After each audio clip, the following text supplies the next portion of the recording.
দৌড়ে ছাদে উঠলাম। কেন উঠলাম জানেন? এই যে গরু বের হবে, পাগলা গরু বের হবে, সবাই ওয়েট করতেছে। এই যে বাড়ির সবাই।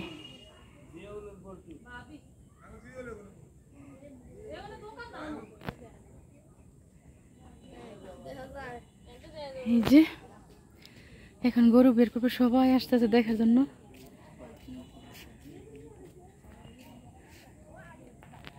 মানে বিক্রি করছে তো এটাকে নিয়ে যাবে আর কি। এতদিন ছিল, ওনারা আসছে নিতে, তে নিয়ে যাবে। ওই যে বের করতেছে দেখেন, এই যে দেখেন, এই যে এই ঘরে আছে। ওই যে বের করছে, বের করছে। পাগলা গরু আসে না। আরে আবারও দেখাই, জুম করে টেনে টেনে দেখাই। আরে বের হইতে যাচ্ছে না। গরু অবশ্যই বুঝছে। উফ, ওই যে শুরু হয়েছে। আল্লাহ আল্লাহ আল্লাহ আল্লাহ। আরে কেমন করতেছে। আহা, ইস, মাটি খাইতেছে। মানে কুরবানির ইয়াটা মানে এত কষ্ট লাগে আমার। ও কিন্তু বুঝছে যে আমার কুরবানি দিবে, এর জন্য নিয়ে যেতেছে। মাটিটা খাইতেছে। আরে যাওয়ার সময় দেখেন, দেখছেন, একটা পশু বুঝছে যে আমি একবারে ছেড়ে চলে যাইতেছি, মাটিটার কিভাবে খাইলো। ইস,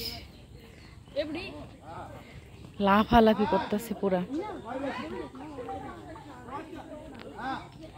আরে নিয়ে গেল। এখন চলেন আমাদের গরুটা দেখি কিভাবে কান্না করতেছে, দেখবেন।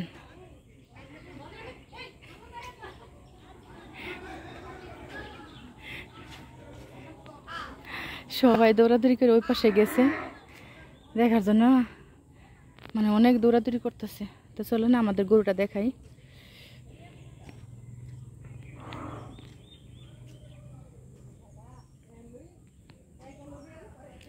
তো আমি আছি ছাদে, আমার চাচা শ্বশুরের ছাদে আছি। কাকও বুঝছে যে একটা পশুকে নিয়ে গেল। আল্লাহ রাসূল, আল্লাহ মাবুদ।